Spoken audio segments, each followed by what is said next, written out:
জেলখানায় আমরা যারা ছিলাম 3টা বছরের মাঝে জামাতে ইসলামী বাংলাদেশের শ্রদ্ধাভাজন আমির ডাক্তার শফিকুর রহমান এই লোকটাকে বাইরে থেকে যে যাই মনে করো, অনেকে মনে করে বাংলা শিক্ষিত মানুষ কি আর কি, আপনি মিশেছেন কোনো দিন?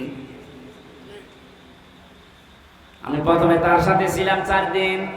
মানুষ যে এত নরম হতে পারে অথচ আমার মতো হামসানা সারা দেশের জামাত ইসলামের মতো এত বড় সংগঠনের আমির, তার যে ব্যবহার, তার কমল সে এত হৃদয়, এত নরম। আমি হাত তুলে বসে আছি, আমার কোনো কান্নার ভাব নেই, অথচ লোকটা হাত তুলতে দেরি হতো, চোখে পানি আসতে দেরি হতো না। মানুষের ব্যবহার এত নরম হতে পারে, মাঝে মাঝে মনে করতাম আল্লাহ জান্নাতি মানুষ যদি আমার মনে হয় কাউকে দেখতে, এই লোকটার দিকে তাকালে আমার মনে হয় এটা জান্নাতি মানুষ। আমার মামলার বাদী যেহেতু প্রধানমন্ত্রী নিজে আলেমদের মামলার বাদী উনি ছিল, এই কারণে আমাদের জামিন নেই। অপরাধ যাই করেন না কেন জামিন হবে না। অথচ এই মামলায় যদি রায়ও দিয়ে দিত সর্বোচ্চ 3 মাস আমি থাকতাম। 3 বছর কেটে গেছে, তারপরও নাকি স্বাদ মেটছে না। বলে এখনই ছেড়ে দেব? কি আইন দেখেন তো, আদালত দোষ চালে, আদালত দেখছে না, আমরা করব কি? আর গোপনে গোপনে বলে যে কি করব, এই কয়দিনে হতো ছেড়ে ছাড়া পেয়ে যাবে, আর কিছুদিন থাক। শহীদ আবু সাইদ নামের আগে দেখেছেন কি শব্দ? শহীদ। এটা খেলা করার জিনিস না। আজ অনেকেই টল করে যে বুক পেতে দিল, গুলি খেয়ে শহীদ হয়ে গেল। না, কে বলেছে? দেওয়াল চাপা পড়ে মরলে যদি শহীদ হয়, পানিতে ডুবে মরলে যদি শহীদ হয়, সাপে কেটে মরলে যদি শহীদ হয়, জালেমের সামনে, জুলুমের সামনে বুক পেতে জীবন দিয়ে গেল, শহীদ হবে না? মানে শহীদ আবু সাইদ 100% বিশ্বাস করবেন আপনিও শহীদ, কারণ জালেমের জুলুমের সামনে জীবনটা দিয়ে গেছে। এই কারণে আপনি এখনো পর্যন্ত এই পারমিশন ছাড়া কথা বলতে পারছেন। কোরআনে কারীম জানিয়েছে মা আনজালনা আলাইকাল কুরআন লিতাশকা। বিশ্ব নবীকে আল্লাহ উদ্দেশ্য করে জানাচ্ছেন, হে নবী, আমি যে কোরআন দিয়েছি এটা আপনি পেয়েছেন মায়ের খাওয়ার জন্য না, লিতাশকার জন্য কোরআন আপনাকে আমি দেইনি যে আপনি না খেয়ে থাকবেন, আপনি বন্যায় শুধু ডুবেই মরবেন, এই জন্য কোরআন দেই। কোরআনে কারীম দিয়েছে আপনাকে আমি উপরে তোলার জন্য। লাতার কাবন না তবাক বানা, তবাক যেখানে আছেন ওই জায়গায় থাকলে হবে না, উপরে ওঠা লাগবে। আর উপরে উঠতে হলে ইসলাম লাগবে। কথা বুঝতেছে? যত রকমের শোষণ দূষণ আছে সব থেকে মুক্ত হয়ে উপরে উঠতে হলে মাস্ট বি কোরআন ছাড়া উপায় নেই, কোরআন লাগবেই। আমরা যেহেতু উপরে উঠতে চাই, আর সারা বিশ্ব আমাদের দিকে তাকিয়ে আছে, অনেকে বলতো যে আমরা রোল মডেল। কিসের রোল মডেল? আমি 7টা জরিপ পেয়েছি আজকে। রোল মডেল হিসাবে যাদের নাম আমরা দেখতে পেলাম, এগুলোর জন্য রোল মডেল হওয়ার দরকার নেই। বাংলাদেশ পৃথিবীতে আয়না ঘরের জন্য রোল মডেল। একটা কথা হলো, হ্যাঁ, আজকে ব্রিগেডিয়ার আমান আজমি যে কথাগুলো জানিয়েছে, লাইভ করি, সংবাদ সম্মেলন করি, আপনার ভেতরে যদি মনুষ্যত্ব থাকে, পাগল হয়ে যাওয়ার কথা যে একটা মানুষকে এত কষ্ট মানুষ দিতে পারে। আমার মনে হয় আয়না ঘরের সাথে যারা জড়িত এই দেশে 18 কোটি মানুষ যদি আপনাকে মাফ করে দেয়, ব্যারিস্টার আরমানের বউ আপনাকে মাফ করবে। কোথায় পৌঁছিয়েছিলেন আপনার বিবেকের কাছে প্রশ্ন করেন। এগুলো জানার পরেও যদি কোনো মানুষ জালেমের পক্ষে স্ট্যাটাস দেয়, পরে আপনি মানুষ বলেন কোন কায়দায়? আবার অনেককে দেখলাম ভিডিও কলে বলছে আপা ঘাবড়াবেন না, আপনি ঘাবড়ালে আমরা নরম হয়ে যাই। শয়তান এগুলো শোনে আর চিন্তা করে, আল্লাহ তুমি আমাকে শয়তান বানিয়েছো, এটা তো ট্রাকটা আমার চাইতে বড় শয়তান। জালেমের পক্ষে বিপক্ষে কথা কেন বলি? কারণ যারা জালেম, এই মানুষগুলোর বিপক্ষে কিয়ামতের দিন আল্লাহ নিজে দাঁড়াবে। শব্দটা শুনতে সহজ মনে হচ্ছে, অনেক ওজন এই শব্দে। আপনার বিবেক থাকলে আপনি ভাবেন, যারা জালেম এদের বিরুদ্ধে হামজা মামলা দেবে না, এদের বিরুদ্ধে মামলা কে দেবে? আল্লাহর মামলার আসামি আপনি। 1628 জন মানুষ এই দেশের দায়িত্বে ছিল, একেবারে টপ টু বটন মেন জায়গায় যারা, এগুলো সবগুলো জালেমের খাতায়। এদের বিরুদ্ধে হামজার মামলা না, এদের বিরুদ্ধে সরাসরি আল্লাহ নিজে মামলা দিয়ে নিজে বাদী হবে। এটা তো আমি বানালাম নাকি? হ্যাঁ, কোরআনে কারীম জানিয়েছে ইন্নামাস সাবিলু আলাল্লাযীনা ইয়াযলিমুনান নাস ওয়া ইয়াবগুনা ফিল আরদি বিগাইরিল হক উলাইকা লাহুম আযাবুন আযীম। সূরা শূরা 25 নম্বর পারা 6 নম্বর পৃষ্ঠা 13 নম্বর লাইনের 42 নম্বর আয়াত। এটা তাফসীরে ইবনে কাসিরে আছে, তাফসীরে ফি জিলালিল কোরআনে আছে। এই দুইটা তাফসীরে ঠিক একই কথা লেখা আছে, অন্যগুলোতে একটু বাড়া কম আছে। আল্লাহ পাক বলেন অবশ্যই আমি আল্লাহ কেস দেব, মামলা দেব, অভিযোগ দায়ের করব তাদের বিরুদ্ধে পৃথিবীতে যারা মানুষ হয়ে মানুষের উপরে অত্যাচার জুলুম করেছিল। আল্লাহ ইয়াজলিমুনাল মুসলিমুনা দেননি, যে যারা মুসলমানের উপরে জুলুম করেছে। ইয়াজলিমুনান নাস, হিন্দু কি মানুষ না? কথা বলে না কেন? খ্রিস্টান মানুষ না? মানুষ পদবাচ্চে যারা বিবেচিত দুনিয়ায়, তাদের উপরে যারা জুলুম করেছেন কারণে অকারণে। আপনি কোরআনের আয়াত থেকে শিক্ষা নিয়ে বিশ্বাস করতে পারেন, আপনার দুনিয়াও শেষ, আখিরাতও শেষ। কারণ জালেমদেরকে ক্ষমা করে দিলেও, জালেমদের জন্য দোয়া করলেও আল্লাহ নিজে জানিয়েছেন যে কবুল হবে না। আল্লাহু লা ইয়াহদিল কওমাস সালিমিন। কোরআনে বহু জায়গায় আয়াতটা আমি পেয়েছি। আল্লাহ বলেন আমি জালেমদেরকে পথ দেখাই না, হেদায়েত দেই না, দেবও না। ইয়াহদি এটা মোজারে, বর্তমান ভবিষ্যৎ, প্রেজেন্ট ফিউচার, দুইটা কাল নিয়ে আল্লাহ শব্দটা গঠন করে জানাতে চেয়েছেন।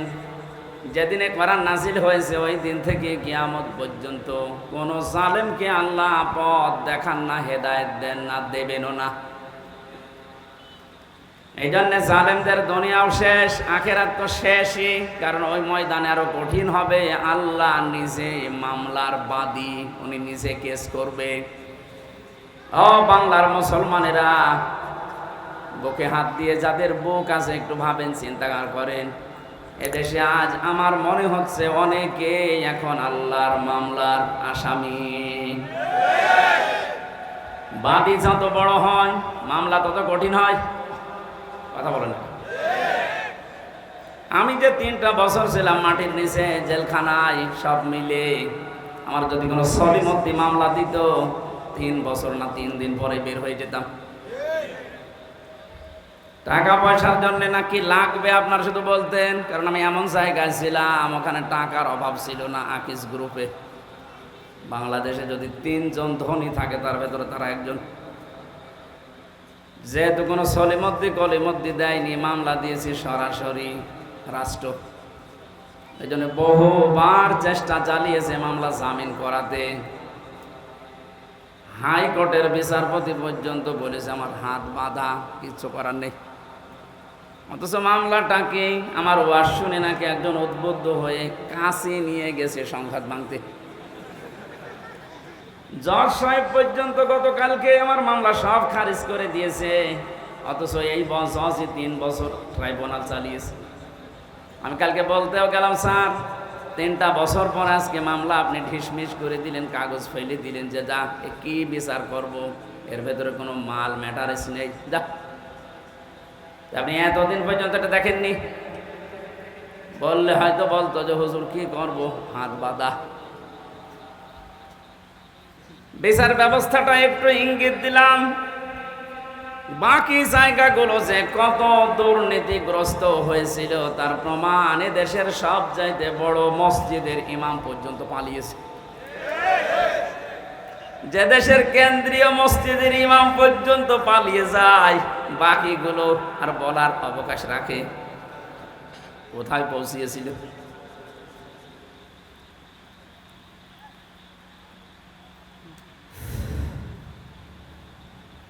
আমার মামলার বাদী যেহেতু প্রধানমন্ত্রীর নিজে আলেমদের মামলার বাদী উনি ছিল, এই কারণে আমাদের জামিন নেই। অপরাধ যাই করেন না কেন জামিন হবে না। অথচ এই মামলায় যদি রায়ও দিয়ে দিত সর্বোচ্চ 3 মাস আমি থাকতাম। 3 বছর কেটে গেছে, তারপরও নাকি স্বাদ মেটছে না। বলে এখনই ছেড়ে দেব? কি আইন দেখেন তো, আদালত দোষ চালে, আদালত দেখছে না, আমরা করব কি? আর গোপনে গোপনে বলে যে কি করব, এই কয়দিনে হুজুর ছেড়ে ছাড়া পেয়ে যাবে, আর কিছুদিন থাক। জালেমরা যখন ক্ষমতায় থাকে, চেয়ারে থাকে, মনে করে আল্লাহ মনে হয় দয়া করে মায়া করে ভালোবেসে আমাদের চেয়ারে বসিয়ে রেখেছে। ওয়ালা ইয়াহসাবান্নাল্লাযীনা কাফারু আন্নামা নুমলি লাহুম খায়রুল লিআনফুসিহিম ইন্নামা নুমলি লাহুম লিয়াজদাদু ইসমা ওয়ালাহুম আযাবুম মুহিন।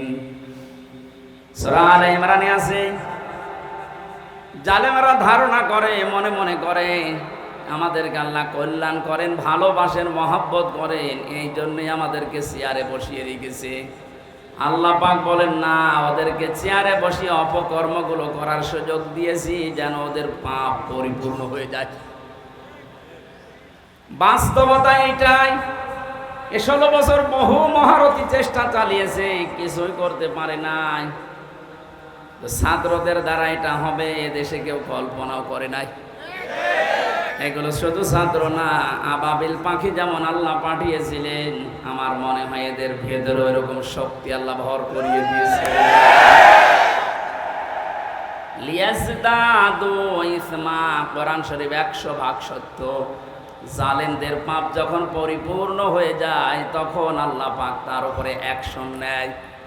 অ্যাকশনটা কি? ওয়ালাহুম আযাবুম মুহিন, অপমানজনক শাস্তির ভেতরে একটার পর একটা ফেলতেই থাকে। আপনি তাকান একটার দিকে, একটা দেখবেন একেবারে খাপের খাপ মিলে যাচ্ছে। এদেশে যদি কিচ্ছু না হয়, কালামানিকের যা হয়েছে, জীবন আমার ধন্য হয়ে গেছে। এত অপমান একজন বিচারপতি হতে পারে, অথচ ওই লোকটার রায়ের কারণে কোরআনের পাখি সাইদি সাহেবের যাবজ্জীবন জেল হয়েছিল। ওর মন ভরে নাই, ও লিখেছিল না আমি ফাঁসি দিতে পারলাম না, আমি দুঃখে। মহান আল্লাহ পাক প্রতিশোধ নিয়ে এমন জায়গায় তারে পৌঁছিয়েছে, আমার মনে হয় এই বাংলাদেশে এত নিচে কাউকে আল্লাহ নামায়নি। ওর বিসি পর্যন্ত উড়ে গেছে। এটা ট্রাক সাথে কে যেন ডাবিং করে বলছে, হ্যাঁ তারপরে আমার বিসিতে মারবে।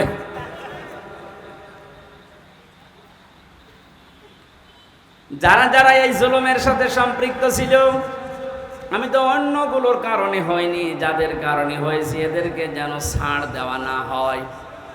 বিশেষ করে কাউন্টার টেররিজম বানিয়ে বাংলাদেশকে বিশ্বের দরবারে জঙ্গি আছে এই দেশে এই ধোয়া তুলে বহু মানুষকে বিনা অপরাধে গুম করে রেখেছিল।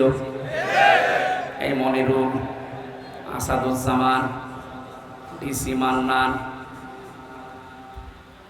এদেরকে যদি বিচার না করে এভাবে ছেড়ে দেন, কিছুদিন পরে দেখবেন এর পেট থেকে যেটা আসবে ওটা আরো বড় হারামি হবে। এটা আমি বানালাম। হযরত নূহ আলাইহিস সালামে দোয়া করেছিলেন, আকালা নূহুর রাব্বি লা তাযার আলাল আরদি মিনাল কাফিরিনা দাজ্জারা ইন্নাকা ইন তাযারহুম ইউদিল্লু ইবাদাকা ওয়ালা ইয়ালিদু ইল্লা ফাজিরান কাফফারা। হযরত নূহ একেবারে অতিষ্ঠ হয়ে শেষ পর্যন্ত বলেছিলেন, মাবুদ এ কাফেরদের একটা আন্ডা বাচ্চা পর্যন্ত যেন ছাড় না পায়। ওদেরকে তো তুমি শেষ করবে, ওদের বাচ্চারা যেন না থাকে, ওদের আন্ডা বাচ্চা যেটা থাকবে ওর পেট থেকে যারা আসবে পরবর্তীতে ওরাও তোমার বান্দাদেরকে বিপদগামী করবে। এই 16 বছরের রেজাল্ট এইটা, এদের পেট থেকে যেগুলো আসে ওইগুলো ডবল হারামি হয়। গতকালকে আমার সামনে তুলছিল হাজী সেলিমকে, ওই যে ফেরেশতা দেখলাম, শয়তানও অত নিচে নামে নাই। মুখ দিয়ে কথা বের হয় না, নৌকা বলতে গেলে হৌকা বলে ফেলে। অথচ ওর চরিত্র কত খারাপ, কালকে মানুষ এই কোর্টে নেওয়ার সময় অনেকগুলো দেখিয়েছে। এ মুরব্বী মানুষ, শরীর চলে না, প্রতিবন্ধী শুনলাম, অবৈধ মেয়ে লোক ছাড়া ওর রাত কাটে না। তার নামের আগে দেখেছেন হাজী সেলিম। এর অবস্থায় যদি এই হয় শরীর চলে না, যাদের শরীর অল্প একটু চলে তাদের অবস্থা কত নিচে আপনি কল্পনা করতে পারবেন না।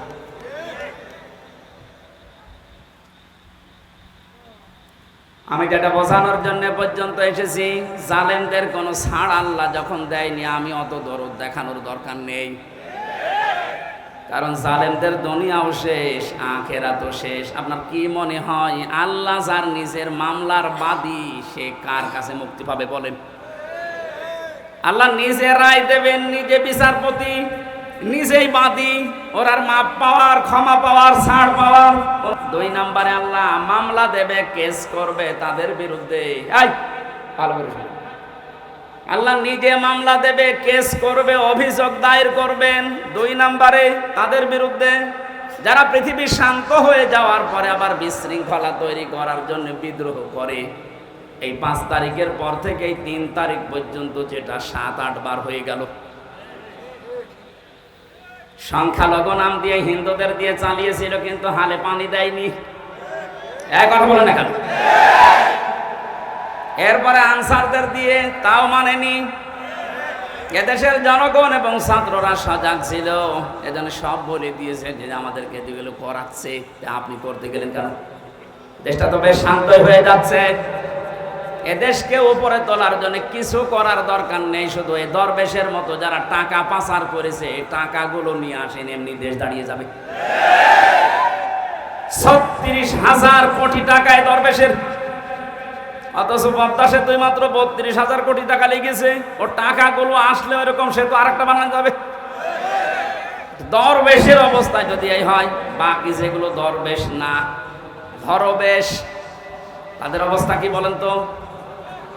আমি কয়েকদিন আগেও বাইরে কয়েকটা রাষ্ট্র ঘুরে আসলাম, ওদের যে বেগম পাড়া দৃশ্য দেখলে চোখ কপাল উঠে যাবে, কি করেছে কি তারা।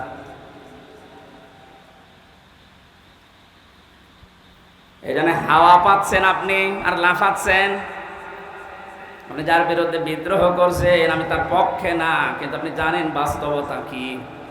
ইউনূসের বাবারও ক্ষমতা নেই জায়গায় টিকে থাকা, ওনার পেছনে যে দেওয়াল আছে জানেন।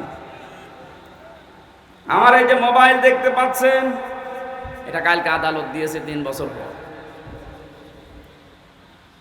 এখানে যদি কল আসে, সর্বোচ্চ জনাব তারেক জিয়ার পিএস অপু ভাই আমার সাথে জেলে ছিল 3 বছর, খুব বেশি হলেও উনি কল দিতে পারে। কথা বলছেন এখন। আর সর্বোচ্চ বাংলাদেশে আমার মনে হয় খুব বেশি থেকে বেশি হলেও জামাত ইসলামের যিনি আমির আছে ডাক্তার শফিকুর রহমান, উনি দিতে পারে। আর ডাক্তার ইউনূসের মোবাইলে কল আসে কোথা থেকে জানেন আপনি?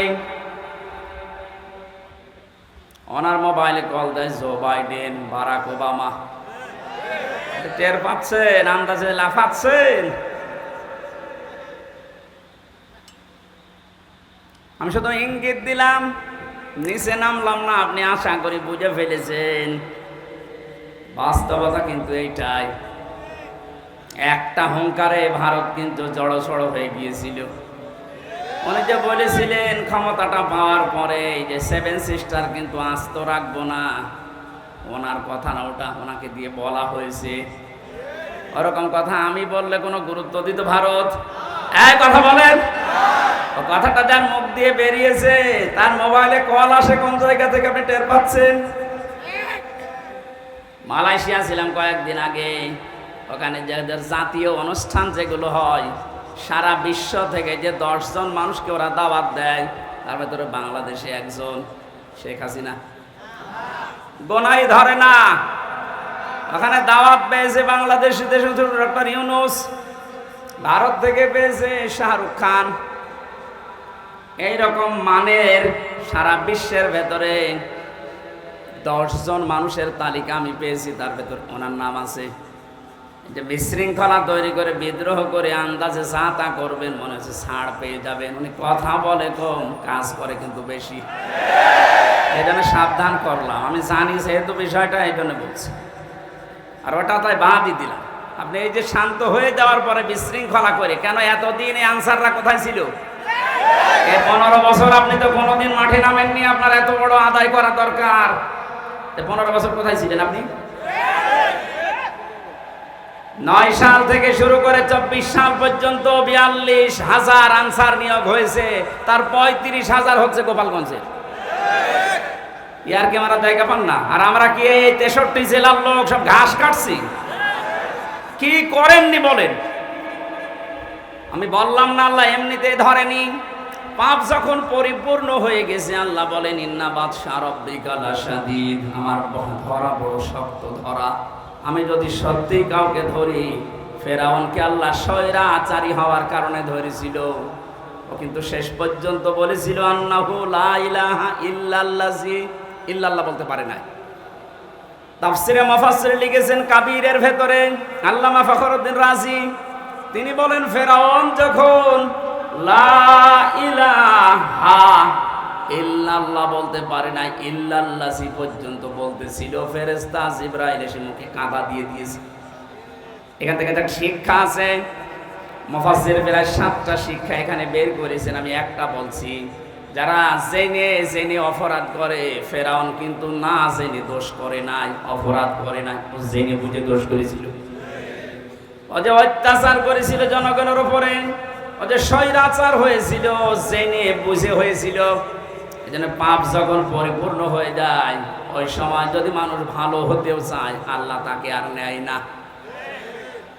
যেন আপনাদেরও শিক্ষা নেওয়া লাগবে। পাপ যদি আমাদের পরিপূর্ণ হয়ে যায়, অনেকে মনে করে যা করে করি শেষে একবার হজ করে ভালো হয়ে যাব। আপনার হজ বরাতে থাকলে তো এমন ভাবে আল্লাহ ধরবেন, চোখের পলক পড়ানোর সময় দেবেন না। আলা তাহসাবান্নাল্লাহা গাফিলান আম্মা ইয়ামালুস সালিমুন ইন্নামা ইউআখিরুহুম লিয়াউমিন তাশখাসু ফীহিল আবসার। সূরা ইব্রাহিমের 42 নম্বর আয়াতে আছে, আল্লাহ পাক বলেন নবী আপনি কি মনে করেন যে জালেমদের সম্পর্কে আমি কোনো খোঁজ রাখি না? ভালো করে শোনেন, এ পৃথিবীতে সবচেয়ে বেশি তীক্ষ্ণ নজর আমি আল্লাহর জালেমদের প্রতি। কাদের প্রতি? এজন্য জালেম যেন হয়ে না যায়। ইত্তাকি দাওয়াতাল মাজলুম, নবীজি বারবার কথা জানিয়েছেন উম্মতের, আর চাই করো মাজলুমের বরদোয়া থেকে নিজেকে বাঁচিয়ে রাখবা। ফাইন্নাহা লাইসা বাইনাহু ওয়া বাইনাল্লাহি হিজাব, কারণ মাজলুমের বরদোয়া আর আল্লাহর ভেতরে কোনো হিজাব পর্দা থাকে না, সরাসরি কবুল হয়ে যায়।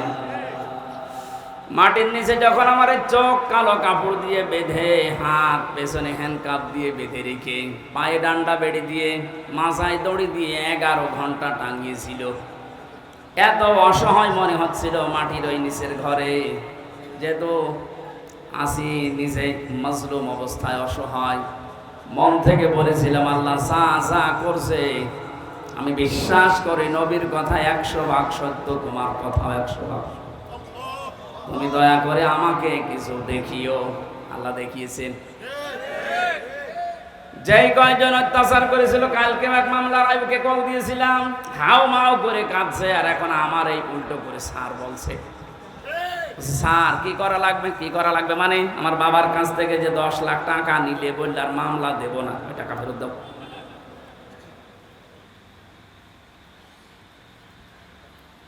পাপ এমন পর্যায়ে পৌঁছেছে, আমার নিজেরটাই বললাম, বাকি ওই যে ছোট হুজুর যেটা রফিকুল মাদানী আমার সাথে ছিল 2 মাস, আমার বলছে হুজুর আমি তো ছোট মানুষ, আমার সাথে যা করেছে বলার মতো না।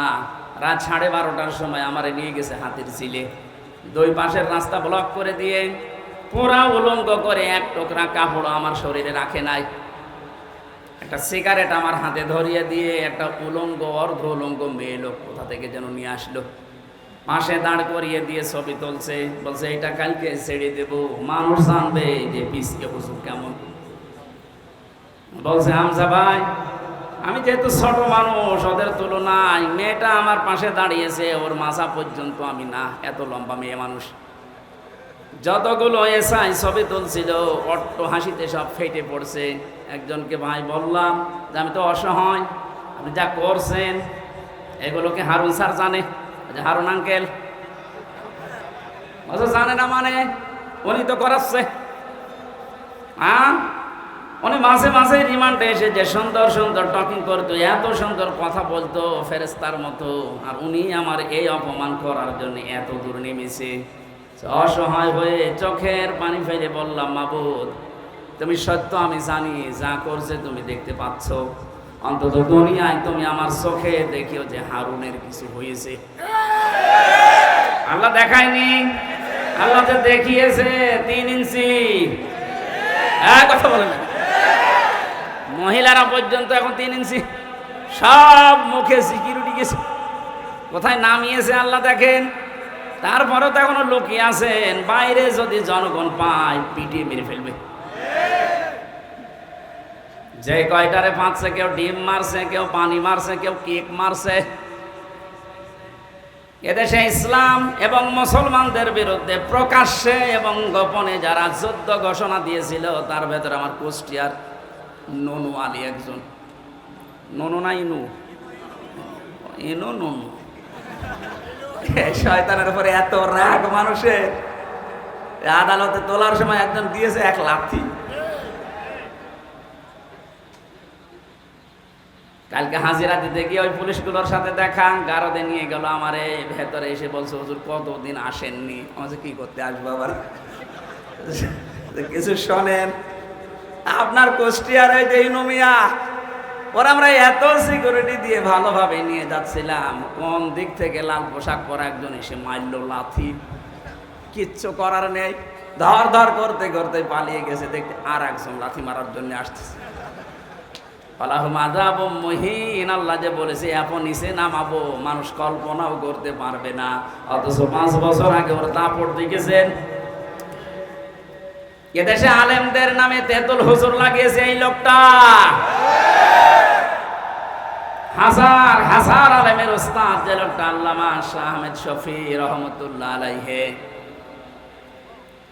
জিন্দাওয়ালি ছিল, হাজার হাজার মানুষকে আলেম বানিয়েছে। এই লোকটার নাম দিয়েছে এই ইনুক্তিত তেতুল হুজুর।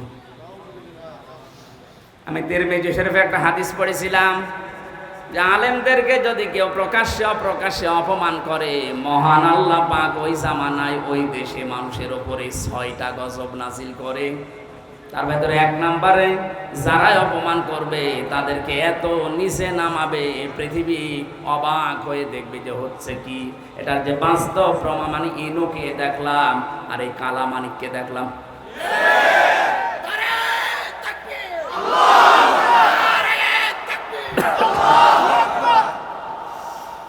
নরসিংদীবাসী, এবার আমি তাফসীরুল কোরআন মাহফিলে তাফসীর আকারে কথা বলার চেষ্টা চালাচ্ছি, ভালোভাবে শোনেন। আল্লাহ জালেমদেরকে হেদায়েত দেবেন না, জালেমদের বিরুদ্ধে নিজে মামলা দেবেন। এই জন্য ওদের কোনো পক্ষে কোনো কথা নেই, ওদের যা বললাম সব বিপক্ষে। আল্লাহ কোরআনে কারীম আমাদেরকে দিয়েছেন লিতাশকার জন্য না, দুঃখ পাওয়ার জন্য না, না খেয়ে থাকার জন্য না। বন্যা দিয়ে প্রতি বছর বছর আমাদেরকে মেরে ফেলবে আর আমরা শুধু সুবহানাল্লাহ পড়ে যাব, এই জন্য দেয়নি। আল্লাহ পাক বলেন কোরআন কেন দিয়েছি জানেন? যে নামগুলো দিয়ে আল্লাহ কোরআনে কারিমে বিশ্ব নবীকে ডাক দিয়েছেন। আমি কোরআন পড়ে নবীর নাম পেয়েছি বিশেষভাবে 7টা। কয়টা? 1 নম্বরে আল্লাহ ডাক দিয়েছেন ইয়াসিন, 2 নম্বরে তহা, 3 নম্বরে মোহাম্মদ, 4 নম্বরে আহমদ, 5 নম্বরে আব্দুল বা আব্দুল্লাহ, 6 নম্বরে মুজাম্মিল, 7 নম্বরে মুদাসসির। আপনি প্রতিটি শব্দের দিকে খেয়াল করে মিলান তো। প্রথম নাম আল্লাহ তাকে ডাক দিলেন ইয়াসিন। ইয়া হরফে নেদা, ইয়া মানে হে, সিন মানে সাজ্জেদ। তাফসিরে কাবীর আল্লামা ফখরুদ্দিন রাজি রহমতুল্লাহ আলাইহি এই সিন শব্দের ব্যাখ্যা করতে গিয়ে তিনি 5টা অর্থ বের করেছেন। আলেম যারা আছেন একটু খেয়াল করেন। 1 নম্বরে সিন মানে সাইয়্যিদুল আলামিন, 2 নম্বরে সিন মানে সাইয়্যিদুল বাশার, 3 নম্বরে সিন মানে সাইয়্যিদুল কাউনাইন, 4 নম্বরে সিন মানে সাইয়্যিদুল আম্বিয়া, 5 নম্বরে সিন মানে সাইয়্যিদুল মুরসালিন। আমি কি কাহিনী শুরু করব? আমি তো কোরআনে কারিম দিয়ে ব্যাখ্যা করছি। আল্লাহ পাক বলেন যে 5টা নামে ডাক দিলাম। এই 5টি অর্থের ভেতরে মুফাসসিরিন ইকরাম প্রায় 27টা বিষয় তারা এখানে ব্যাখ্যা দিয়েছেন। 1 নম্বরে নবীকে সাইয়্যিদুল আলামিন এ নামে ডাকার কারণ কি? আলম মানে এই পৃথিবী, এই জগৎ, আর আলামিন মানে জগৎ সমূহ। এ পৃথিবীর কোন মানুষ যদি এই ধারণা করে যে আমি এই পৃথিবীতে বাস করব না, আমি বাস করব মঙ্গল গ্রহে, চাঁদের দেশে, আল্লাহ পাকের নবীকে ওই জায়গাও বাস করলে আপনাকে আদর্শ নেতা মানা লাগবে। এই শব্দটা শোনার পরে কারো যদি মন খারাপ হয়, আমি এবার ব্যাখ্যা করছি। এতানাজ্জালুল আমরু বাইনাহুন্না, সূরা তালাকের ভেতরে আছে প্রত্যেকটি জগতে আল্লাহর বিধিবিধান নাজিল হচ্ছে। যেখানে যেরকম সৃষ্টি আছে ওই সৃষ্টির জন্য আল্লাহর বিধান ওই রকম। এই পৃথিবীতে যেহেতু আমরা মানুষ, আমাদের জন্য জীবন চালাতে যা লাগে আল্লাহ এইরকম বিধিবিধান দিয়েছেন এই কোরআনে। কথা বুঝতেছে? কিন্তু বিশ্ব নবীর ক্ষেত্রে সাইয়্যিদুল আলামিন দিয়ে জানিয়েছেন শুধুমাত্র এ দুনিয়া না, শুধুমাত্র মঙ্গল গ্রহ না, শুধুমাত্র চাঁদের দেশ না, যত জগৎ আল্লাহ বানিয়েছেন যেখানে আপনি বসবাস করেন না কেন ওখানে নবী বাদ দিয়ে অন্য কাউকে আপনি মানতে পারবেন না। শব্দটা শুনতে যত ছোট মনে হচ্ছে বিষয়টা অত ছোট না। আজ এই কথাটা উল্টিয়ে ডাইভার্ট করার জন্য মানুষ বলে হুজুর এটা রাজনীতি। কিসের রাজনীতি? এই বিষয়টা যদি কারো ক্লিয়ার না থাকে, এই কোন দিকে তাকিয়ে আছে, এটা যদি কারো ক্লিয়ার না হয় সে মরণের পরে ধরা খাবে। আল আদাবুল মুফরাদের 6 নম্বর হাদিসের ভেতরে 3 নম্বর পয়েন্ট আছে। এটা পৃথিবীতে যে মানুষগুলোর আদর্শ নেতা মুহাম্মদুর রাসূলুল্লাহ ছিল না, ওই লোকটা বিনা হিসাবে বিনা বিচারে জাহান্নামে যাবে। এটা তো আমি বানালাম নাকি? হ্যাঁ, মরণের পরে এটা তো আপনারা মানেন যে 3টা প্রশ্ন করা হবে। মার রব্বুকা, মা দীনুকা, মান হাজার রাজুল। এই কথা বলছেন এখন। যে লোকটা বলবে রব্বি আল্লাহ, আমার রব আল্লাহ, দীনুন আল ইসলাম, আমার জীবন ব্যবস্থা ইসলাম, যখন এই নবীকে সামনে নিয়ে বলা হবে মান হাজার রাজুল, তখন কি বলবেন? আপনি যদি বলতে পারেন হাযা নাবিয়ুনা মুহাম্মাদুর রাসূলুল্লাহ, এটা বলতে হলে অবশ্যই তার আদর্শ দুনিয়ায় আপনাকে মানায় লাগবে, মাস্ট বি। কথা বলেন না কেন? আমি সহ এখানে যারা বসে আছে ছোট বড় অধিকাংশ মানুষ আমরা জানি ইয়াসিন এই সূরা পড়লে 10 খতম কোরআন শরীফ পড়া সওয়াব হয়। এটা জানেন না? মাস্ট বি সওয়াব হবে, কিন্তু এর ভিতরে 83টা শিক্ষা আছে। এগুলো যদি আপনার প্র্যাকটিক্যাল লাইফে থাকে তখন সওয়াব পাবেন। আপনি মন মতো পড়ে গেলেন, একটাও ভেতরে নেই, উল্টা আরো গোনা পাবেন। কারণ যে ব্যক্তি এলেম অনুযায়ী আমল করে না ওই লোকটা শিরিক করে। এই কথা বলছেন? যে লোকটা তার এলেম অনুযায়ী জ্ঞান অনুযায়ী কাজ করে না সে কি করে? শিরিক। বলেন বলেন। আর শিরিক করলে তার জন্য জান্নাত হারাম। আপনি একটা কথা যদি ভুল প্রমাণ করতে পারেন, আমি আর কথা বলবো না, কথা যদি বিশ্বাস হয় তাহলে মেনে নেওয়া লাগবে। আজকে থেকে সিদ্ধান্ত নিয়ে বাড়ি যান, যতদিন বেঁচে আছি মুহাম্মদুর রাসূলুল্লাহ বাদ দিয়ে অন্য কাউকে আমি আদর্শ মানি না, মানব না। একমত আছেন কারা দেখি? লিল্লাহি। এই আন্দাজে হাত তুলে কিন্তু ধরা খাবে। এটা কিন্তু বাস্তবে নিয়ে যাওয়া লাগবে। রবি বাদ দিয়ে আমি কাউকে নেতা মানি না। এবার হাত তুলে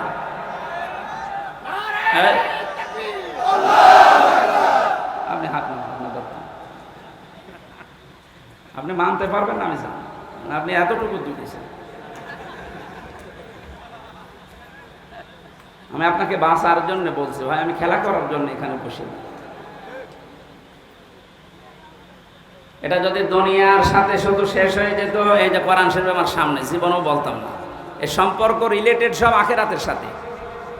কারণ মানুষকে আল্লাহ মরণের পরে যখন বিচার করার জন্য তুলবেন, এক একজনকে তুলবেন আলাদা আলাদা ভাবে তার নিজের সামনে, নাকি 10 লক্ষ একবারে?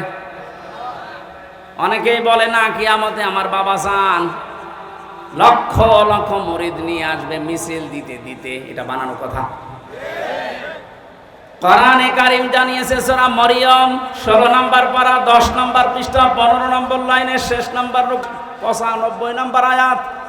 এটা তাফসিরে ফি জিলালিল কোরআনে আছে, ওয়াকুল্লুহুম আতিহি ইয়াউমাল কিয়ামাতি ফারদা। হে নবী, আপনি জানিয়ে দেন কিয়ামতে প্রতিটি মানুষকে আমার সামনে আমি দাঁড় করাবো বিচার করার জন্য, স্রেফ একা একা। কয়দল করি বলেন বলেন। নরসিংদীবাসী কোরআনের আয়াত শোনার পরে নিজের প্র্যাকটিক্যালটা একটু মিলান তো। আমি সহ যারা এখানে বসে আছি, কিয়ামতে কিন্তু প্রতিটি মানুষকে আল্লাহ তার নিজের সামনে দাঁড় করাবেন, কেউ থাকবে না, স্রেফ একা একা। মাঝে মাঝে একা থাকুন থাকি বা ভাবি আল্লাহ তুমি যদি বলো হামজা 2024 সালের আগস্ট মাসের 31 তারিখ পর্যন্ত তোরে মাফ করে দিলাম, যা শুধুমাত্র সেপ্টেম্বরের 1 থেকে 3 দিনের হিসাব দিয়ে তুই জান্নাতে চলে যা। আমার তো বাস্তবতা, আমার তো মনে হয় 3 দিনের হিসাব দেওয়া আমার দ্বারা সম্ভব না। আপনারা পারবেন না? আপনারা পারবেন? বিচারের যে সিস্টেমগুলো, ধাপগুলো আমি কোরআনে পেয়েছি। আল্লাহর বিচারে কোনো অবিচার বলতে কিছু নেই, এটা মানেন তো? আল্লাহর বিচারে কোনো অবিচার বলেন বলেন। আল্লাহর বিচারে ন্যায় বিচার যদি উনি করেন, কেউ জান্নাত পাবে না। আল্লাহ যদি ন্যায় বিচারও কারো সাথে করে, জান্নাতে যাওয়া সম্ভব না, কারণ 1 গ্লাস পানির হিসাবও দিতে পারবেন না। আল্লাহর কাছে মাপ পাওয়ার জন্য, বাঁচার জন্য একটা উপায় আছে, উনি যদি দয়া করে ক্ষমা করে দেয়। কাবা শরীফ যখন তাওয়াফ করছিলাম, 6ষ্ঠ চক্কর একটা দোয়া আমার মনে এসেছে, আল্লাহুম্মা ইন্না আলাইয়া হুকুকান ফিমা বাইনি ওয়া বাইনিকা। আল্লাহর কাছে বলা হচ্ছে, রব্বুল আলামিন কাবা আমার সামনে, আমি তোমার গোলাম, তুমি আমার মালিক। আমি গোলাম হিসাবে তুমি আমাকে বহু কিছু দিয়েছো, নেই থেকে তুমি আমারে হামজা বানিয়েছো, কিন্তু তুমি আমার মালিক হিসাবে আমি গোলামের কাছে, আমি দাসের কাছে তো তুমি অনেক কিছু পাবে, আমি তো কিছুই দিতে পারলাম না। একটা রাস্তা আমার খোলা আছে, আল্লাহ তুমি এই কাবার সামনে নিয়ে বলছি, দয়া করে আমারে মাফ করে দাও। ও নরসিংদীবাসী, হিসাব শুধু নাম শুনেছি, জীবনে কোনোদিন কি সম্মুখীন হয়েছি আমরা? এটা যে কত বড় কঠিন, যারা এই চিন্তায় থাকতো তাদের জীবনী আল্লাহ পাল্টিয়ে দিয়েছে। খলিফাতুল মুসলিমিন হযরত ওমর রাদিয়াল্লাহু তাআলা আনহু তার সন্তানটাকে মাদ্রাসায় দিয়ে আসলেন, আব্দুল্লাহ। ওখানে প্রধান বিচারপতি হযরতে আলীর সন্তান হোসাইনও পড়ে, বারবার কলম ফেলে দিচ্ছে, ডাক দিয়ে বলে, আব্দুল্লাহ তুলে দাও, তুলে দাও, তুলে দাও। 3 বার বলার পর ওনার কাছে রাগ হয়ে বলে, হোসাইন তুমি বারবার কলম ফেলে দাও, আমারে তুলতে বলো, আমি কি তোমার খাদেম চাকর নাকি? হযরত হোসাইন মুশফসকে বলেই ফেলেছেন যে তুমি শুধু চাকর না, তুমি চাকরের বাচ্চা চাকর। ছোট মানুষ তো বোঝে নাই কথার অর্থ। একবারে বাড়িতে গেছে, তার বাবা কিন্তু দেশের প্রেসিডেন্ট, ডাক দিয়ে বলছে, আব্বা আমি আর মাদ্রাসায় যাব না। কেন? হোসাইন আমারে গালি দিয়েছে, শুধু আমাকে না তোমাকেও ছোট করেছে।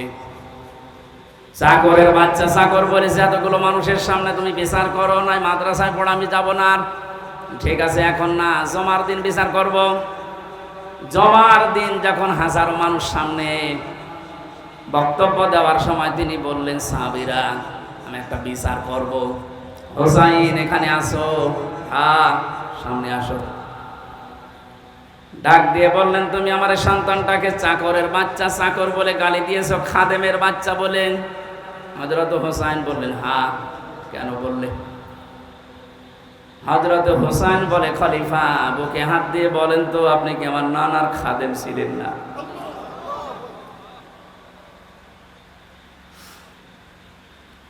হযরত ওমরের কথা বন্ধ হয়ে গেছে।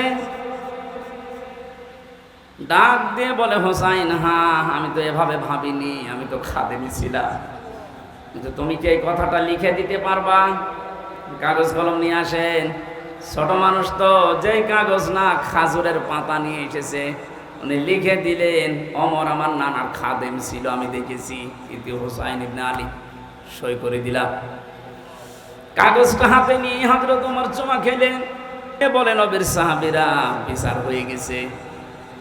হযরত হোসেন তো ছোট মানুষ, বলে, আব্বা বিচারই শুরু করলে না, কি করে হয়ে গেল? হযরত ওমর বলে, সন্তান আমার, যে বিচার করেছি এটা দুনিয়া না আখিরাতের কাজে লাগবে। আমি যখন মারা যাব, এই কাগজটা আমার কাফনের ভেতরে দিয়ে দিও। ময়দানে মাহশারে আল্লাহ যখন আমাকে তুলবে স্রেফ একা একা, জীবনে কিছুই যদি আল্লাহর ভালো না লাগে, ওনার কাছে যদি পছন্দ না হয়, এই কাগজটা তুলে দেখাবো, মাবুদ তাকাও এদিকে, দেখো তোমার নবীর নামে লিখে দিয়েছি, আমি নবীর খাদেম ছিলাম। এই ওসিলা হলো আজকে তুমি আমার মাফ করে দাও। শুধু শুনেছি কিয়ামত, এটা বাস্তবতা এখন অনুধাবন করেননি। এটাতে কত বড় কঠিন বিষয়। বিশ্ব নবী নিজে প্রতিদিন 100 বার করে বলতেন, আল্লাহ তুমি আর যাই করো, আমার হিসাবটা তুমি সহজ করে দিও। আকাশের তারকা দেখতে পান, নবীজি জানিয়েছেন, কেউ যদি আকাশের তারকা গণনা করে একদিন হয়তো শেষ করে ফেলবে। কিন্তু হযরত ওমর 26 বছর বয়সে মুসলমান হয়ে কয়েক বছরে যত নেকির কাজের আঞ্জাম দিয়েছে, কিয়ামত পর্যন্ত কেউ যদি হযরত ওমরের নেকি গণনা করে কোনোদিন শেষ হবে না। এ দুনিয়াতে জান্নাতের গ্যারান্টি পেয়েছে জীবিত অবস্থায় 10 জন, তার ভেতরে হযরত ওমর 2 নম্বরে। জান্নাতের দরজাগুলো তাকে ডাকতে থাকবে। এত বড় জায়গায় তিনি আছেন, এত বড় পাওয়ারফুল মানুষ, অথচ কিয়ামতে আল্লাহর সামনে দাঁড়াবে কি নিয়ে, এই নিয়ে চিন্তায় আছে। আমরা কোথায় আছি? হামিমুন হামিমাই ইউবাসসারুনহুম ইয়াওয়াদ্দুল মুজরিমু লাউ ইয়াফতাদি মিন আযাবি ইয়াউমিযিন বিবানি। আল্লাহ পাক বলেন, ওই কিয়ামতে যখন আমি কঠিন জালজালা অবস্থা পয়দা করব, দৃশ্য দেখে সন্তান লজ্জা স্থান লাগবে না, পেট ফেটে বের হয়ে পড়ে যাবে। পাগলের মতো মানুষ ছোটাছুটি করতে থাকবে, বন্ধুর পরিচয় না দিয়ে পালাবে, অথচ একজন আর একজনের সাথে দেখা হবে তাও পরিচয় দেবে না। মানুষ নিজেকে বাঁচাতে এত ব্যতিব্যস্ত হয়ে পড়বে, শেষ পর্যন্ত নিজের আদরের সন্তানকে মুক্তিপণ হিসাবে দিতে চাইবে। বাংলার মুসলমানেরা, এটা যে বাস্তবতা কত কঠিন। আমি যখন জেলখানায় বসে বসে আয়াতগুলো পড়েছি, যে বিবানী সন্তানকে মানুষ নাকি মুক্তিপণ দিতে চাইবে, আমি নিজের সাথে মিলিয়ে দেখলাম না, এই আয়াতটা মিলছে না আমার সাথে। তখন আমার মেয়েটা 1 বছর বয়স ছিল, এখন ওর 4 বছর, ফারিহা জান্নাত।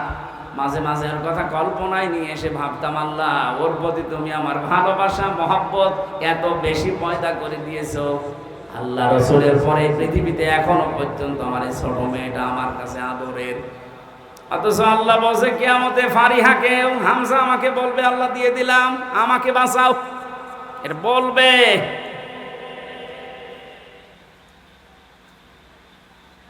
وصاحبته وأخيه وفصيلته التي تؤويه। আল্লাহ বলেন, শুধু তোর সন্তান না, তোর স্ত্রীকে, তোর ভাইকে, তোর জ্ঞাতি গোষ্ঠী, তোর দলের লোক, তোর বংশের লোক, যারা তোকে আশ্রয় দিত সামাজিক ভাবে, রাজনৈতিক ভাবে, তাদেরকেও বলবি আল্লাহ দিয়ে দিলাম, তুমি আমারে কিছু বলবা না। আমান ফেরারতে জামিয়া, এমনকি দুনিয়ায় যত সম্পদের মালিক ছিল সব দিতে রাজি হয়ে যাবে। এটা আমি কালকে কোর্টে বুঝেছিলাম যে অমাং ফিল আরদি জামিয়া, কালকে হাজি সেলিম হাউ মাউ করে কাঁদছিল যে কত সম্পদের মালিক আপনারা বেরে করবে না, অথচ হাউ মাউ করে কাল আসামির ওই কাঠগড়ায় দাঁড়িয়ে কি কান্না, ওর মনে কথা তো বলতে পারে না।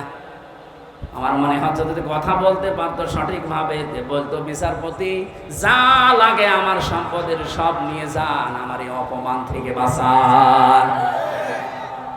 আল্লাহ ওইটা তুলে ধরেছেন, অমান ফিল আরদি জামিআ, ও দুনিয়ার যত স্থাবর অস্থাবর সম্পদের মালিক ছিল বলবে আল্লাহ সব দিয়ে দিলাম, ফম্মায়ুজি, এরপর আমাকে বাঁচান।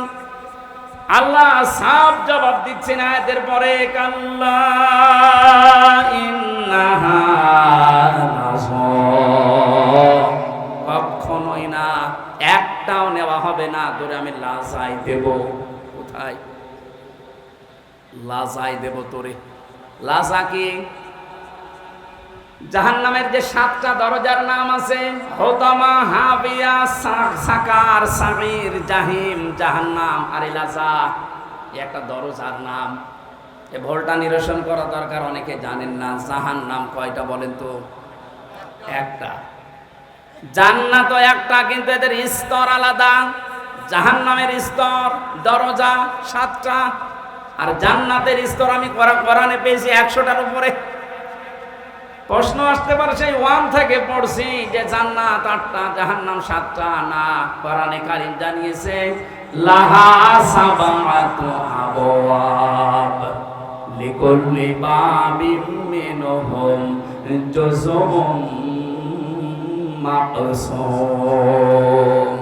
সূরা হিজরের 44 নম্বর আয়াত, 14 নম্বর পারার 3 নম্বর পৃষ্ঠা 7 নম্বর লাইনে আছে।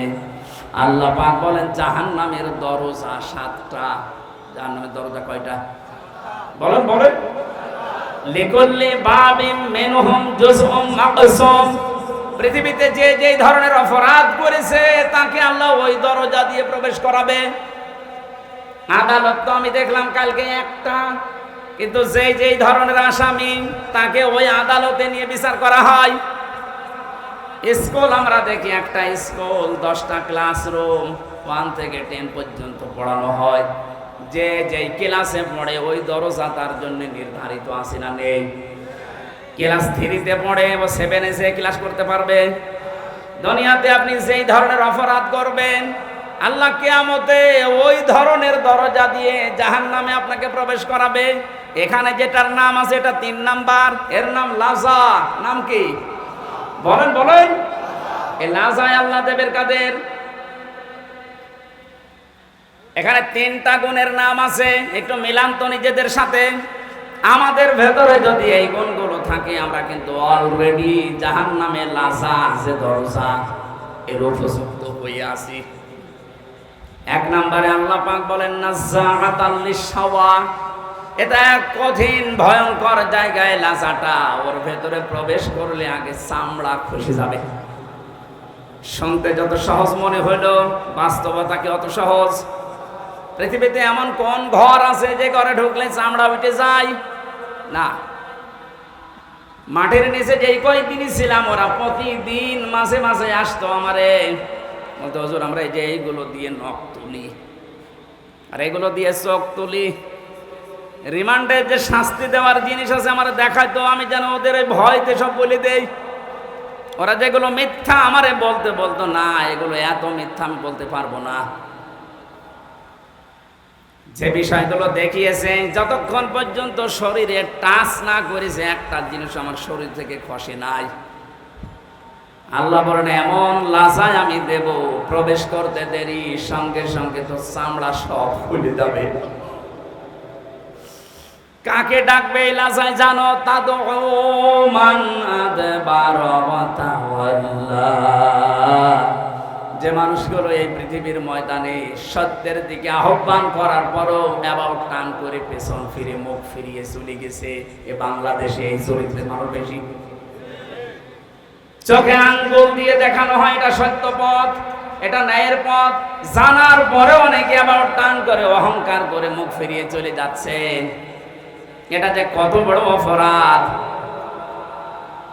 কোরআনে কারিমের সূরা আরাফ 14 নাম্বার পারার 14 নাম্বার পৃষ্ঠার 7 নাম্বার লাইনের 40 নাম্বার আয়াত আল্লাহ নাযিল করেছেন। এই জন্যে ইন্নাল্লাযীনা কাযযাবু বিআয়াতিনা ওয়াস্তাকবারু আনহা লা তুফাত্তাহু লাহুম আবওয়াবুস সামা ওয়া লা ইয়াদখুলুনাল জান্নাহ। নরসিংদীবাসী একটু খেয়াল করেন, নিশ্চয় যারা আল্লাহর আয়াতকে মিথ্যা প্রতিপন্ন করে, মিথ্যা মনে করে। আপনারা বলতে পারেন কয় আল্লাহর আয়াত তো মিথ্যা মনে করি না, মিথ্যা প্রতিপন্ন করি না, যে শোনার পর আপনি ঘাড় ঘুরিয়ে চলে যান কোন কারণে? এইটাই তো মিথ্যা প্রতিপন্ন করা। আস্তাকবারু আনহা, আল্লাহর আয়াত শোনার পরে অহংকার করে মুখ ফিরিয়ে চলে যাওয়ার সময় আবার টিটকারি মারতে মারতে যায়। এদেশে নেই? এই কথা বলে না কেন? আছে। আপনি এখন চার দোকানে যান, দেখেন কি কি বোধ হচ্ছে ওখানে। আল্লাহ পাক বলেন আস্তাকবারু আনহা, শুধু চলে গেলে তো হয় না, অহংকার করে যাওয়ার সময় মুখ ফিরিয়ে চলে যাচ্ছে। ওয়ালা ইয়াদখুলুনাল জান্নাহ, এই মানুষগুলোর জন্য আমি আল্লাহ জান্নাত বরাদ্দ করি নাই। ইয়াদখুলুনা মুসারে বর্তমান, ভবিষ্যৎ, প্রেজেন্ট, ফিউচার।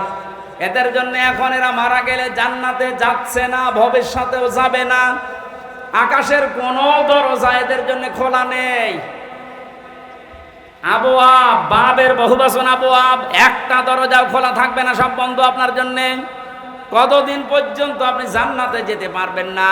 আল্লাহ একটা উদাহরণ সেট করেছেন, হাত্তা ইয়ালিজাল জামালু ফি সাম্মিল খিয়াত, যতদিন পর্যন্ত উটের সূচের ছিদ্র দিয়ে উট প্রবেশ করে যেতে না পারে, ততদিন আপনি জান্নাতে যেতে পারবেন না। এই উদাহরণটা আল্লাহ সেট করলেন কেন? কারণ বাস্তবে আমরা যেটা দিয়ে বুঝি ভালো, ওই উদাহরণ আল্লাহ ওই বিষয়ের আগে সেট করে দেয়। আমরা এটা বুঝলাম কোনদিন সূচের ওই ছিদ্র দিয়ে উট প্রবেশ করা সম্ভব? আরো জোরে বলেন। আল্লাহর কোরআন শোনার পরে যারা অহংকার করে মুখ ফিরিয়ে চলে যাচ্ছেন, জান্নাতে যাওয়া আপনার জন্য এইরকম অসম্ভব। ওয়াকাযালিকা নাজিজিল মুজরিমিন, আল্লাহ পাক বলে জালেম মুজরিম যারা, পাপিষ্ঠ যারা, এদেরকে আমি এভাবেই শাস্তি দিতে থাকবো। লাহুম মিন জাহান্নামা মিহাদু ওয়া মিন ফাওকিহিম গাওয়াশ ওয়া কাযালিকা নাজজিস সালিমিন। এই মানুষগুলোকে যখন কবরে রাখা হবে, সঙ্গে সঙ্গে আমি আল্লাহ জাহান্নামের চাদর ওর গায়ে পরিয়ে দেব, বিছানা বিছিয়ে দেব জাহান্নামের আগুনের বিছানা। আজ এই সমস্ত জালেমগুলো আল্লাহর আয়াত অস্বীকারী, অহংকার করে মুখ ফিরিয়ে চলে যায় যারা, এরা মারা যাওয়ার পরে দেখি ওপরে ফুলের স্তূপ পড়ে যায়। ওপরে আপনি ফুল যতই দেন, নিচে আল্লাহ আগুন লাগিয়ে দেবে। এই জন্য আমাদের সাবধান, আমরা যেন এই দুইটা আচরণ না করি। কোরআন শোনার পরে আবার উত্থান করে চলে যাওয়া, অহংকার করা। 3 নম্বরে আল্লাহ পাক বলেন দুনিয়ায় যারা মাল সম্পদ জমা করত আর সংরক্ষিত করার জন্য যারা চেষ্টা চালাতো, জালেমরা যা করেছিল হাত ছাড়া হয়ে যাবে কোনোদিন ভাবে নাই। কথা বলেন না কেন? সারা জীবন মনে করেছিল এটা স্থায়ী, এ কোনো দিন আমার হাত থেকে যাবে না। দুনিয়ার জীবনটা এরকম, আপনি কোনো কিছু স্থায়ী ভাবে রাখতে পারবেন না। আর পৃথিবীর নিয়মটা আল্লাহ এমন ভাবে বানিয়েছেন, কোন জিনিস যদি এক জায়গায় রাখে দেখবেন নষ্ট হয়ে যাচ্ছে। লোহা যদি এক জায়গায় রাখেন, ব্যবহার না করেন, ঠিক থাকবে না জং ধরবে? এই কথা বলেন না কেন? আপনি পৃথিবীর সব জিনিস মিলাবেন, পানি যদি আপনি এক জায়গায় বেঁধে রাখেন, ঠিক থাকবে না নষ্ট হয়ে যাবে? পচন ধরবে, দুর্গন্ধ তৈরি হবে, পোকামাকড় তৈরি হবে। আর ছেড়ে দেবেন, যত ছাড়বেন তত সুন্দর স্বচ্ছ নির্মল পানি আসতে থাকবে। এলেম যদি কেউ এক জায়গায় রাখে, ওইটা নষ্ট হয়ে যায়। জানা এলেম মানুষ ভুলে যায়। যত প্রচার করবেন, যত ওর উপরে কাজ করবেন, তত এলেম আল্লাহ আপনাকে বাড়িয়ে দেবে। টাকা পয়সা যদি কেউ এক জায়গায় রাখে ওইটাও নষ্ট হয়, শত্রু পয়দা হয়। যত ছাড়বেন ওই জায়গা আল্লাহ পূরণ করার জন্য উপর থেকে পাঠাতেই থাকবে, এইটাই নিয়ম। ক্ষমতাও তো আল্লাহ ওইভাবেই দিয়েছিলেন, আর আপনি ওইটাকে পেয়ে ইহসাবু আন্না মালাহু আখলাদা মনে করেছিলেন এই ক্ষমতা মনে হয় চিরস্থায়ী, আর কোনোদিন ছাড়া লাগবে না। পৃথিবীর কোনো কিছুই তো এক জায়গায় থাকে না, রাখলেও নষ্ট হয়ে যায়। ক্ষমতাও এক জায়গায় রেখেছিলেন, এমন ভাবে নষ্ট হয়েছে এখন নামও করতে পারছেন না। কিন্তু যদি মাঝে মাঝে পাল্টাতো তাহলে এত গরম হতো না। যারা সম্পদ যারা জমা করছেন এর হক আদায় করছেন না।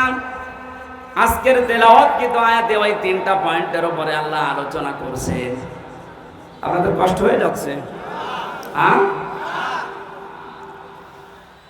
আমি ইয়াসিন শব্দটা দিয়ে পর্যন্ত এক কায়দায় এসেছিলাম যে কিয়ামতে আল্লাহ প্রথম বিচারে ডাকবেন আপনাকে একা একা, দ্বিতীয় বিচারের সিস্টেমে আল্লাহ একা আর ডাকবেন না। ইয়াউমা নাদউ কুল্লা উনাসিম বিইমামিহিম। রব্বুল আলামিন বলেন কিয়ামতে দ্বিতীয় বিচারের সিস্টেমে ধাপে প্রতিটি মানুষকে আমি আল্লাহ ডাক দেব তার নেতার সাথে। এই একটু বসে, এই বিষয়টা আগে ক্লিয়ার করি। কিয়ামতের প্রথম বিচারে আল্লাহ ডাকছেন আপনাকে একা ধাপে ধাপে, দ্বিতীয় ধাপে আপনাকে আর একা ডাকবে না, এবার ডাকবে আপনার নেতার সাথে। কার সাথে বলেন বলেন? আগে নেতা, এরপরে কর্মী। এই তথ্যটা সূরা বনী ইসরাইলের 72 নম্বর আয়াতের প্রথম অংশে আছে। প্রথমে আপনাকে আল্লাহ ডাকবে না, এবার ডাক দেবে আপনার নেতাকে, এরপরে আপনাকে। অবিবেকবান মানুষেরা নিজের কাছে প্রশ্ন করেন তো, আপনি যারা আদর্শ মেনে চলেন, যাকে নেতা বলে মানেন, ওকে যদি আল্লাহ কিয়ামতে আগে ডাকে এরপরে আপনাকে, আপনার কি মনে হয় যে আল্লাহ ওর সুরত সিরত ওর চরিত্র ওইটা দেখে আপনাকে মাফ করে দেবে? এখনই বলছেন না, আপনি তো ধরা খাবেন।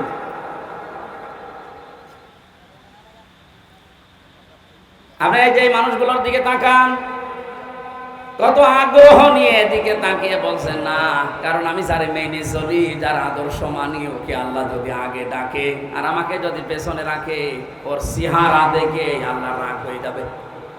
কথা বলে না কেন? ওর চেহারা দেখে যদি আল্লাহর রাগ হয়ে যায় তো পেছনে আর তাকাবে না, ওরে সেখানে দেবে, আপনারাও দেবে ওখানে। এই জন্যই বলছে আদর্শ ঠিক করা লাগবে এক্ষুনি। বাড়ি যেয়ে ঠিক করবেন না, এক্ষুনি সিদ্ধান্ত নিয়ে যান। ইয়াসিন বলে আল্লাহ যাকে ডাক দিলেন, তাকে ছাড়া দুনিয়া আমি আর কাউকে আদর্শ মানি না। আমি জানি যারা ঠিক বলছেন, কথার অর্থ বোঝেননি। এটা বাস্তবে যদি আপনি নিয়ে যেতে পারেন, এ মাহফিল সাকসেস হবে। যে 7টা নামে ডাক দিয়েছেন রাসূলকে, কোনো অপমান, কোনো অপদস্থ না খেয়ে থাকবেন না, মায়ের খাবেন না, কেউ চোখ রাঙানি দেবে না। যে কথাগুলো আল্লাহ জানিয়েছিলেন, তাহা মা আনজালনা আলাইকাল কুরআনা লিতাশকা, যে ব্যাখ্যাটা দিয়েছি অল্প সময়ে, আল্লাহ আমাদেরকে সহজ সরল ভাবে বুঝে মানার তৌফিক দিন, যেন কোনোদিন মুহাম্মদুর রাসূলুল্লাহ বাদ দিয়ে অন্য কাউকে আমি না মানি। মেনে নিতে পারবেন তো? সূরা আরাফের একটা মাত্র আয়াত পড়েছি, তাও 4 ভাগের 1 ভাগ। আমি যতটুকু পারছি সামনে থেকে কথা বলার চেষ্টা করছি। 156 নম্বর আয়াত। হযরত মুসা আলাইহিস সালামের জামানায় তিনি আল্লাহর কাছে দেখা করতে গিয়েছিলেন, তার এলাকার 40 জন নকিব নিয়ে, প্রতিনিধি নিয়ে। ওখানে ঘুরে আসার পরে বিশাল ঘটনা তাফসিরে আছে। আমি শিক্ষার জন্য 3টা বিষয় বেছে নিয়েছি। আল্লাহ রাব্বুল আলামিনকে তিনি বললেন, ওয়াকতুবনা ফি হাদিহিদ দুনিয়া হাসানা ওয়া ফিল আখিরাতি ইন্না হুদনা ইলাইক। হে আল্লাহ, তুমি আমাদের জন্য দুনিয়ার হাসানা লিখে দাও, আখিরাতের হাসানা লিখে দাও। হাসানা না হাসিনা? হাসিনা মানে সুন্দরী, আর হাসানা মানে কল্যাণ। একজন দেখবেন দোয়া করছে, রব্বানা আতিনা ফিদ দুনিয়া হাসিনা? হাসিনা না হাসানা? হে আল্লাহ, তুমি আমাদেরকে দুনিয়ার হাসানা লিখে দাও। কেন আল্লাহ অক্তব দিলেন? কাতাবা একতব মানে কেন দিলেন? কাতাবা ছাড়াও তো অনেক শব্দ আছে, ফারজুন আছে, ফারজুন না দিয়ে কাতাবা দিলেন। আমি যদি এই জমিটা আজকের মুরব্বীকে বলি এটা আমার জমি, 2 বিঘা জমি আপনাকে দিয়ে দিলাম, চান এ মুখের কথার কোনো দাম আছে? কথা বলে না কেন? এটা যদি সই স্বাক্ষর করে দলিল বানিয়ে একেবারে লিপিবদ্ধ করে বললাম যে এই নেন, ওটা দাম নেই। আল্লাহ এমন শব্দ দিয়েছেন, খুব গুরুত্বপূর্ণ একটা শব্দ। হযরত মুসা বলেছিলেন, মাবুদ তুমি লিখে দাও, অক্তব লানা, আমাদের জন্য, ফি হাদিহিদ দুনিয়া হাসানা, দুনিয়ার হাসানা। এখন দুনিয়ার হাসানা কি? আমি একটা দুইটা না, প্রায় 42টার উপরে তাফসীরের সাথে মিলিয়েছি যে দুনিয়ার হাসানা কারে বলে। কোরআন শরীফ এবং হাদিস আমি যতটুকু পড়েছি, দুনিয়ার হাসানা হিসাবে পেয়েছি আমি 10টা বিষয়। কয়টা? এই 10টা বিষয় যদি আপনি দুনিয়ায় পান, তাহলে দোয়া করলে মনে করবেন কবুল হয়েছে। এখানে অনেক মানুষ আমরা আছি, 5 ওয়াক্ত নামাজের পরে দেখি হাত তুলে মোনাজাত করে। এমনকি কাবা শরীফের রুকনি ইয়ামিনি থেকে হজরে আসওয়াদ, এই জায়গাটা যখনই পার হয়, লক্ষ লক্ষ হাজিরা এই দোয়াটা পড়ে, রব্বানা আতিনা ফিদ দুনিয়া হাসানা। পড়ে না? 16 সালে আমি বুঝি নাই, 18 সালে বুঝি নাই, এই যে 24 সালে জেলখানা থেকে বের হওয়ার পরে গিয়েছিলাম, এবার আমি বুঝেছি যে এর ভেতরে কি আছে। এত মানুষ কেন এই দোয়া করছে? আল্লাহ দুনিয়ায় হাসানা, কল্যাণ, স্বস্তি, শান্তি, নিরাপত্তা। 99টা অর্থ আছে হাসানার। তাফসীরের ভেতর থেকে সামারাইজ করে করে আমি 10টা এনেছি। হযরত ইবনে মাসউদ থেকে হাদিসটা বর্ণিত, তিনি বলেন কেউ যদি এই রব্বানা আতিনা ফিদ দুনিয়া হাসানা, হে আল্লাহ দুনিয়ায় হাসানা দাও, আর এই দোয়া যদি আল্লাহ কবুল করে থাকেন, দুনিয়ার জীবনে আল্লাহ তাকে 10টা জিনিস দান করবেন। জোরে বলেন সুবহানাল্লাহ। 1 নম্বরে দুনিয়ার হাসানা হচ্ছে, আপনি যদি কারোর সাথে কথাবার্তা বলেন, আপনি যে ধর্মের লোক হন, যদি কথাবার্তা বলেন, আপনার কথা হবে মার্জিত, নরম। এই বিষয়টা অনেকের ভেতরে নেই। বিশ্ব নবীকে আল্লাহ জানিয়েছিলেন, ফাবিমা রাহমাতিন মিনাল্লাহি লিনতা লাহুম ওয়ালাউ কুনতা ফাসসান গালিজাল কলবি লানফাক্কু মিন হাওলিকা। হে নবী, আপনার হৃদয় যদি কঠোর হয়ে যেত, তাহলে মানুষজন আপনার কাছে ভিড়তো না। আমি দয়া করে আপনার হৃদয়কে কোমল বানিয়ে দিয়েছি, নরম বানিয়ে দিয়েছি। এই জন্যই তো মানুষ আপনার কাছে আসলে আর যেতে চায় না। অবাস্তবতা, বহু মানুষকে উপরে উপরে আমরা দেখতে পাচ্ছি, কত বড় বড় জায়গায় বসে আছে, কিন্তু হাসানা পায়নি। তাদের আচরণ, তাদের কথাবার্তা, তাদের ব্যবহার, তাদের অ্যাক্টিভিটিস গুলো দেখলে শয়তান পর্যন্ত হাসে। যে যত বড় চেয়ারে থাকবে, তার আচরণ, তার কথাবার্তা, তার অ্যাক্টিভিটিস গুলো তত নরম হওয়া লাগবে, তাহলে এই দোয়া তার জন্য কবুল হবে। কত অফিসে দেখতে পাই আমরা, কর্মচারী যারা আছে, সহকারী যারা আছে, 8 ঘন্টা ডিউটি, 10 ঘন্টা পার হয়ে যাচ্ছে, বাড়ি যাওয়ার কথা মনে হয় না। অথচ এমনও অফিসার আছে, 8 ঘন্টা ডিউটি, এই কর্মচারীরা মনে হয় যে জাহান্নামে আছে। এক কথা বলছে না কেন? এই যে দোকানদার, এ দোকানে কর্মচারী আছে, 8 ঘন্টা ওর ডিউটি, মালিক এমন ভাবে গালিগালাজ করে, ব্যবহার করে, ও মনে মনে ভাবে আল্লাহ 8টা ঘন্টা পার হবে কখন। আমি আমারও মানুষ পেয়েছি, ঝিনাইদহ জেলার ডিসি পেয়েছিলাম, এসপি পেয়েছিলাম, টিওনও পেয়েছিলাম।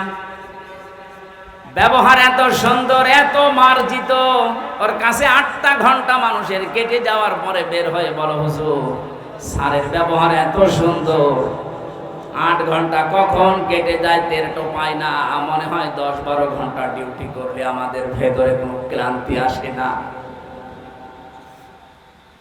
জেলখানায় আমরা যারা ছিলাম 3টা বছরের মাঝে জামাতে ইসলামী বাংলাদেশের শ্রদ্ধাভাজন আমির ডাক্তার শফিকুর রহমান, এই লোকটাকে বাইরে থেকে যে যাই মনে করো, অনেকে মনে করে বাংলা শিক্ষিত মানুষে কি আর কি, আপনি মিশেছেন কোনো দিন? আমি প্রথমে তার সাথে ছিলাম 4 দিন। মানুষ যে এত নরম হতে পারে, অথচ আমার মতো হামসানা সারা দেশের জামাত ইসলামের মতো এত বড় সংগঠনের আমির, তার যে ব্যবহার, তার কমল যে এত হৃদয়, এত নরম, আমি হাত তুলে বসে আছি, আমার কোনো কান্নার ভাব নেই, অথচ লোকটা হাত তুলতে দেরি হতো, চোখে পানি আসতে দেরি হতো না। মানুষের ব্যবহার এত নরম হতে পারে, মাঝে মাঝে মনে করতাম আল্লাহ, জান্নাতি মানুষ যদি আমার মনে হয় কাউকে দেখতে, এই লোকটার দিকে তাকালে আমার মনে হয় এটা জান্নাতি মানুষ। আমি কোরআনের হাফেজ, আমি তাহাজ্জুদের 12 রাকাতে মাত্র 1.5 ঘন্টা 2 ঘন্টায় আমার শেষ হয়ে যেত, অথচ একটা জেনারেল শিক্ষিত একটা ডাক্তার সারা দিন উনি কোর্ট কাছারি করে এসে হাজিরা দিতে হতো, সেই কেন্দ্রীয় কারাগার থেকে কাশিমপুর থেকে আসতো সদরঘাটে, সারা দিন এই গাড়ি ওর ভেতরে থাকলে এমনি মানুষ সিদ্ধ হয়ে যায়। সিট হচ্ছে টিনের সিট, আর যেভাবে ধাক্কা লাগে 4-5 ঘন্টা যাওয়া আসা করতে প্রায় 6-7 ঘন্টা সময় চলে যায়। শরীর তো ক্লান্ত হয়ে বসলে ঘুম লেগে যাওয়ার কথা। আমার মতো যুবক মানুষ কোর্টে হাজিরা দিতে গেলে পড়ে যেতাম। আর এই রকম ধরনের 70 বছর, প্রায় ওনার বয়স 65 থেকে 70 বছর, এ মুরব্বী মানুষটা এত কষ্ট স্বীকার করে এসে, তাও আমার তো 2টা মামলা, আর ওনার মামলা কত নিজেও জানি না, এতগুলো মামলা মাথার উপরে নিয়ে হাজিরা দিয়ে, ওনার ছেলে জেলে, বউ অসুস্থ হয়ে হাসপাতালে, ওনার নিজের দলের লোকগুলো সব পালিয়ে বেড়াচ্ছে, কেউ জেলখানায় ভর্তি হয়ে আছে। এরকম কঠিন পরিস্থিতিতে কোনো আলোর সন্ধান নেই। সপ্তাহে 4-5 দিন করে এত দূর থেকে হাজিরা দিয়ে দিয়ে এসে রাতের বেলা 8টা 9টা 10টার সময় যখন ঢুকতো, বললাম তার খাবার খাবেন না? তো খাবার ভাত খাইতো না, তরকারি ওই সবজি, তাও জেলখানার যে সবজি। খাবার পরে কিছুক্ষণ জিকির করা, দরুদ শরীফ পড়ে 2-1 ঘন্টা ঘুমানোর পরে তাহাজ্জুদের নামাজে দাঁড়িয়ে যতটুকু মুখস্থ আছে পড়তো। আর এই যে সেজদা, আমার 12 রাকাত নামাজ শেষ হয়ে যাচ্ছে, ওনার এক সেজদায় 1.5 ঘন্টা 2 ঘন্টা কেটে যাচ্ছে। মানুষের ভেতরে ইখলাস না আসলে, তার ভেতরে ভালোবাসা মানুষের এমনি জন্ম নেয়।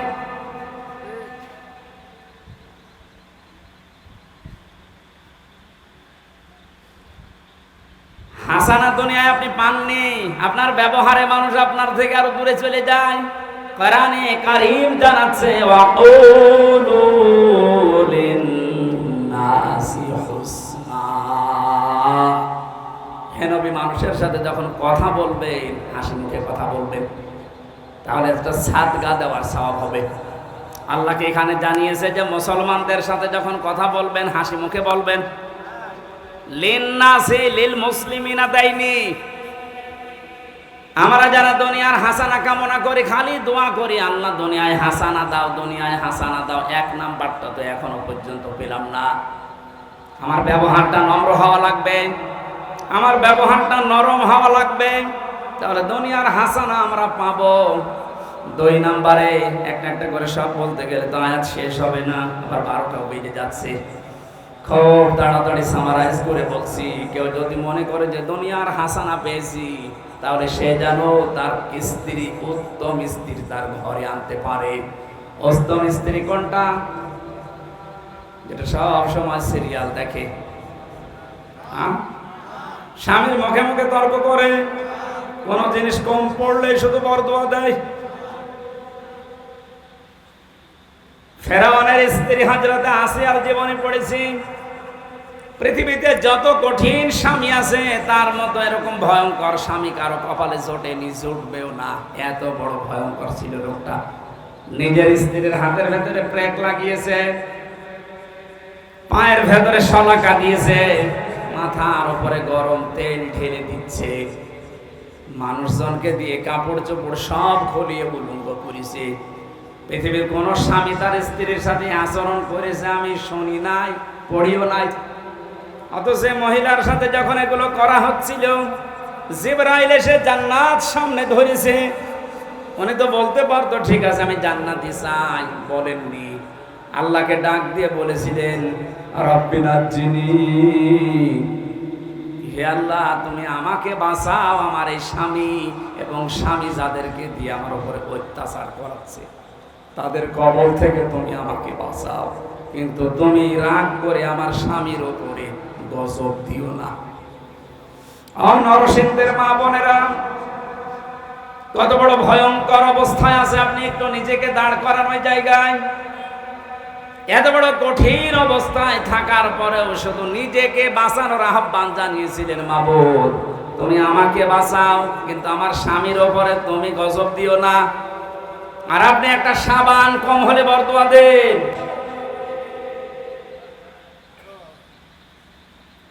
একটা হাদিস মনে পড়ছে,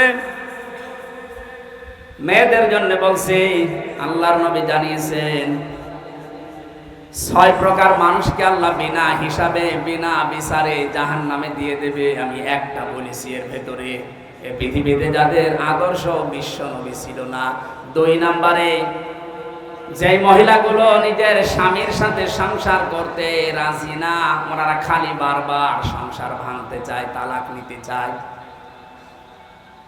একটু কোনো জিনিস কম পড়লে শুধু খোটা দেয়। 3 নম্বরে যে মহিলাগুলো এই পৃথিবীতে জেনে হোক না জেনে হোক কিছু কিছু হলেই খালি আন্দাজে মানুষের উপর অপবাদ দেয়, এটা বাংলাদেশে এখন বেশি।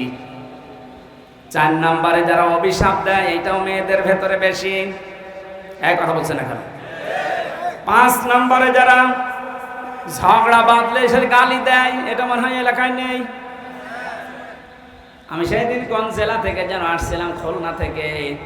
আসার সময় এক বরফ বিক্রেতা, ওই যে আইসক্রিম বিক্রি করে, ওই লোকটা এক বাড়ির পাশে দাঁড়িয়ে 2 মহিলা গালি গালাজ করছিল, সে জনমের গালি। ওইটা আবার ভিডিও করে তুলেছি, তুলে মাইকে বাজাচ্ছে। আমি গাড়ি দাঁড় করিয়ে বললাম দাঁড়ান, কি বাজান? হুজুর এক মহিলার ঝগড়া, এমন কোন গালি নেই। আর মনে হচ্ছে 1 মিনিটে 40টা গালি দিচ্ছে। মেয়েরা যারা এসেছেন যত রাগ হোক গালি নিয়ে আসবেন না মুখে, কারণ মুনাফিক যারা তাদের 4টা চরিত্র, কথা বললে মিথ্যা বলে, ওয়াদা করলে খেলাফ করে, আমানত রাখলে খেয়ে ফেলে, আর ঝগড়া হলে গালি দেয়। এলাকায় গালি দেন কার হাত তোলেন তো? এই ওয়াজ মনে হয় এই এলাকায় করা ঠিক না, কারণ এই এলাকায় গালি নেই।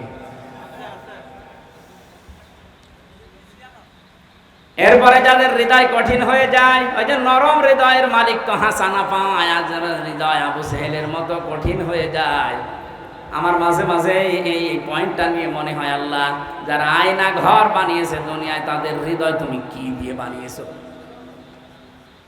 একটা লোককে আপনি 1-2 ঘন্টা 5 ঘন্টায় 1 দিন 2 দিন রেখেও তো ছেড়ে দিতে পারতেন। 8 বছর 10 বছর রেখে দিয়েছে, দুনিয়ার মানুষ জানেও না যে বেঁচে আছে মরে গেছে। তাও যদি ওখানে জামাই আদরে রাখতো তাও তো হইতো। আমার সাথে যে আলেম ছিল মুফতি ফখরুল ইসলাম, ভাই আমারে বলছিল যে আমারে নেবে মাটির নিচে নিয়ে এই পায়ের ভেতর দিয়ে হাত দিয়ে ওই যে বড় বড় শিক আছে, ওই শিক ধরিয়ে তালা লাগিয়ে দিয়েছে। শোয়া কি জিনিস আমি কোনোদিন বুঝি নাই। মাঝে মাঝে ভাবতাম আল্লাহ আমাকে যত শাস্তি দেয় দিক, যদি একটু শুইতে দিত। বাস্তবতা কোথায় গিয়ে ঠিকেছে দেখেন। এমনিতেই যদি বসিয়ে রাখে ওই কবরের মতো জায়গায়, তাই তো পাগল হয়ে যাওয়ার কথা। এরপরে খাবারের যে সিস্টেম, যে খাবারই দিত মনে তো কেউ খেয়ে মনে হয় দিচ্ছে মাখানো খাবার। একটা বাটির ভেতরে 4-5 রকমের তরকারি দিয়ে ডাল দিয়ে এটা খাওয়া যায়? আর এইভাবে বা পায়ের ভেতর দিয়ে হাত দিয়ে যদি আপনি এখানে দরজার সাথে যে গ্লাভ আছে এইটা ধরে যদি আপনাকে এই হ্যান্ডকাপ লাগিয়ে বলে বসে থাকেন, টয়লেটে যাবেন সর্বোচ্চ 1.5 মিনিট সময় পাবেন। এভাবে যদি আপনি 5 দিন 7 দিন 10 দিন কষ্ট দিয়েও বলতেন যা সংশোধন হয়ে যাবে ছেড়ে দিলাম, একটা মানুষকে আপনি 8 বছর 10 বছর রাখলেন, আপনার মনের ভেতরে কোনো কোনো কিছু আসে নাই। আপনি আর মানুষ নেই, আপনি জানোয়ারের চাইতেও খারাপ হয়ে গেছে। আল্লাহ যদি সব বিষয় আপনাকে মাফ করে দেয়, আয়না ঘরের কারণে আপনার বিচার হবে। যারা এর সাথে জড়িত প্রত্যেকের বিচার এই মুহূর্তে এক্ষুনি করা দরকার। আর কিয়ামত পর্যন্ত আয়না ঘর নামে বাংলাদেশে যেন কোনো কিছু না হয়। এই কথা বলে না কেন? এদের শাস্তি যদি ত্বরান্বিত করা না হয়, পরবর্তীতে কোন জালেম যদি আবার এই দেশে আসে, ওরাও কিন্তু আবার এরকম কিছু করবে। দোয়া করেন বারবার, আল্লাহ তুমি আমাকে হাসানা দাও। তে হাসানা আপনি কি নিচ্ছেন? আপনার হৃদয়তে এখনো পাথরের চাইতেও শক্ত।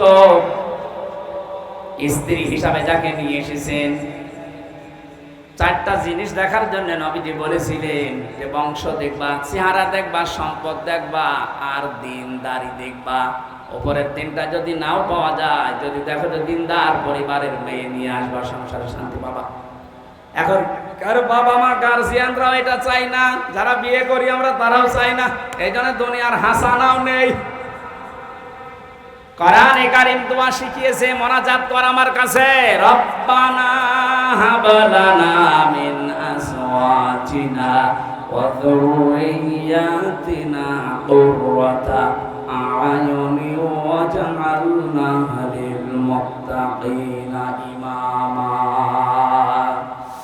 আল্লাহর কাছে মোনাজাতে বলা হচ্ছে, মাবুদ তুমি আমাদেরকে দুনিয়ায় বউ দাও, এমন বউ দাও, এমন সন্তান দাও যাদের দেখলে আমার অন্তর জড়িয়ে যায়। জোরে বলেন আমিন। আখিরাতের হাসানাতগুলো বলে ব্যাখ্যা করলে সময় লাগছে। ওয়াক্তুব লানা ফি হাদিহিদ দুনিয়া হাসানা ওয়া ফিল আখিরাহ। আল্লাহ আখিরাতে হাসানা দাও। আখিরাতের হাসানা পাঁচটা। কয়টা? আখিরাতের এক নাম্বার হাসানা হচ্ছে মরণ যেন ভালো হয়। ভালো মরণ ওইটা যেটা গলায় দড়ি দিয়ে হয়, যেটা বিষ খেয়ে হয়। কি ভালো মরণ? ওইটা যেটা শাহাদাতের মরণ হয়। শহীদ আবু সাইদ নামের আগে দেখেছেন কি শব্দ? শহীদ। এটা খেলা করার জিনিস না।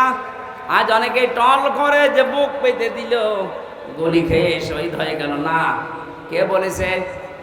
দেওয়াল চাপা পড়ে মরলে যদি শহীদ হয়, পানিতে ডুবে মরলে যদি শহীদ হয়, সাপে কেটে মরলে যদি শহীদ হয়, জালেমের সামনে, জুলুমের সামনে বুক পেতে জীবন দিয়ে গেল, শহীদ হবে না? মানে শহীদ আবু সাইদ 100% বিশ্বাস করবেন আপনিও শহীদ, কারণ জালেমের জুলুমের সামনে জীবনটা দিয়ে গেছে। এই কারণে আপনি এখনো পর্যন্ত এই পারমিশন ছাড়া কথা বলতে পারছেন। আগস্টের 5 তারিখের আগে এতগুলো মানুষ পারমিশন ছাড়া এই জায়গায় বসে থাকা সম্ভব হতো? 14 জনের কাছে পারমিশন নেওয়ার পরেও এখানে আসতে দেয় না। আর 5 তারিখের পরে ডক্টর মোহাম্মদ ইউনূস একবারে ঘোষণা দিয়েছে, অন্যান্য ধর্মের মানুষেরা যেভাবে ধর্ম পালন করে, এদেশে কোরআন প্রচারে কোনো মহানতির কাছে অনুমতি নেওয়ার প্রয়োজন নেই।